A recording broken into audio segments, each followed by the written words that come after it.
ইতিবাচক ধারায় শেষ হয়েছে ঢাকার শেয়ার বাজারের লেনদেন। সার্বিক সূচক ডিএসএক্স 91 পয়েন্ট বেড়ে দাঁড়িয়েছে ৫,৪৪৩-এ। হাত বদল হয়েছে ১,০৬৩ কোটি টাকার শেয়ারের মালিকানা। লেনদেনে অংশ নেওয়া প্রতিষ্ঠানগুলোর মধ্যে দর বেড়েছে ১৫০টির, কমেছে ১৬৭টির দর, আর অপরিবর্তিত আছে ৭৭টির দর। এবার বাজার নিয়ে বিশ্লেষণ শুনবো অ্যালায়েন্স ক্যাপিটাল অ্যাসেট ম্যানেজমেন্টের। আজকে লাস্ট ডে অফ দ্য উইকে মার্কেট পজিটিভলি ক্লোজ হয়েছে এবং মার্কেটের ওভারঅল সেন্টিমেন্ট ছিল নিউট্রাল নেচারের। এই উইকের ওপেনিং ইন্ডেক্স ছিল ৫,৩৯২ এবং অ্যারাউন্ড 51 পয়েন্টস বেড়ে এখন ফাইনাল ইন্ডেক্স ক্লোজ হয়েছে ৫,৪৪৩ পয়েন্টসে।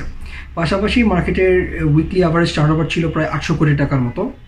অর্থাৎ ইনভেস্টাররা এই সপ্তাহে যথেষ্ট অ্যাক্টিভলি পার্টিসিপেট করেছে বলে আমরা মনে করি, বোথ রিটেল এবং ইনস্টিটিউশনাল ইনভেস্টাররা।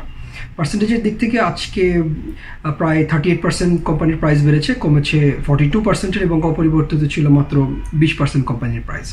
সেক্টরের দিক থেকে আজকে সবচেয়ে বেশি লেনদেন হচ্ছে ব্যাংকিং সেক্টরে, ফলোড বাই ফার্মাসিউটিক্যালস এবং ফুড অ্যান্ড অ্যালাইড সেক্টর।